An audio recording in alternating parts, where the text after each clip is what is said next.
This piece of paper is a 1974 United States Treasury bond. While it looks like a standard government security, it is actually the physical artifact of a classified agreement that transformed the American economy. By the late 1960s, the National Treasury was under extreme pressure. The cost of the Vietnam War and expanding social programs had created a significant deficit, and the wealth used to sustain the empire was rapidly draining away.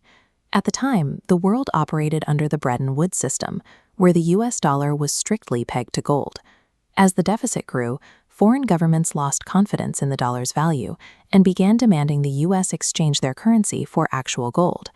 The depletion of American reserves was severe. By August 1971, the gold remaining at Fort Knox had dropped to roughly 10,000 metric tons, less than half of its historic peak. Without gold to back the currency, the U.S. lost the ability to meet its international obligations. The financial system that had anchored the global economy since World War II was no longer sustainable, and the American position as the world's reserve currency was in jeopardy. On August 13, 1971, President Richard Nixon called a secret meeting at Camp David. For 3 days, his top advisors debated how to stop the currency from collapsing under the weight of foreign gold demands. On Sunday night, Nixon announced a radical shift in policy. He was unilaterally ending the direct convertibility of the US dollar into gold. This created a fiat currency, a dollar backed by nothing but the government's word. Without the gold anchor, the dollar's value became subject to market volatility, and its international standing began to slip. The consequences hit home quickly. Over the next 3 years, Americans faced soaring inflation, federal wage freezes, and severe nationwide gas shortages that left motorists stranded in miles-long lines. The government solved the gold drain, but the move left the dollar vulnerable. To maintain its global influence, Washington needed to find a new, essential commodity that would force the rest of the world to keep using American currency. In July 1974, Treasury Secretary William Simon flew to Jeddah on a covert mission. His goal was to negotiate a rescue plan that would fix the dollar to the one thing every industrial nation needed more than gold. Simon's target was King Faisal of Saudi Arabia. As the dominant force in OPEC, he controlled the flow of the world's most critical resource, oil. The deal was a strategic trade.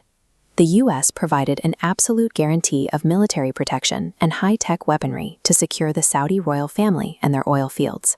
In exchange, Saudi Arabia agreed to price all its oil exclusively in U.S. dollars. From that point on, any nation that wanted to buy Saudi crude had to first acquire American currency. This agreement effectively moved the world from a gold standard to an oil standard. By ensuring the global energy trade required dollars, the U.S. regained its control over the international financial system. This created a cycle known as petrodollar recycling. It was a system designed to ensure that global wealth continuously flowed back into the American economy. Because oil is a necessity for modern life, every country was now forced to hold massive reserves of US dollars.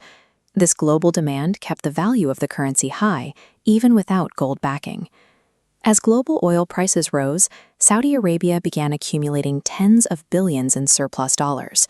The sheer volume of cash was more than their own economy could absorb.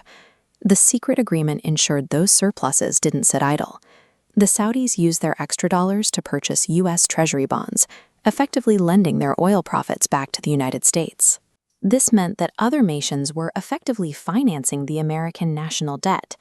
To power their own cities and factories, the rest of the world was forced to support the U.S. deficit. This system gave the United States an exorbitant privilege. Because the world always needed dollars for oil, the U.S. could print vast amounts of money to fund its own spending without triggering the immediate hyperinflation that would destroy other currencies. In many ways, the U.S. was able to export its own economic pressures. Developing nations often suffered the most, as they struggled to maintain the dollar reserves needed to pay for energy while managing their own growing debts. The dollar became a powerful tool of international policy. By controlling the currency used for the global energy market, the United States could isolate rival nations and cripple their economies by cutting off their access to the oil they needed. For 50 years, the petrodollar allowed the U.S. to sustain massive trade deficits and fund a global presence while maintaining an economy that didn't rely on a balanced budget. But the financial framework established in 1974 is now under intense pressure. The geopolitical alliances that held the petrodollar together are beginning to fracture. The BRICS nations are currently developing alternative payment systems. Their goal is to settle international trades in their own currencies, bypassing the US dollar entirely. Most significantly, Saudi Arabia has recently indicated a willingness to accept other currencies for its oil, such as the Chinese yuan. This move directly threatens the core of the 1974 agreement. The Treasury bond from the 1970s represents the specific origin of this era. The vast financial reach of the last 50 years was built on the foundation of this single, discrete agreement. The stability of the global financial system has been maintained for decades by a secret handshake, a handshake that is, right now, finally letting go.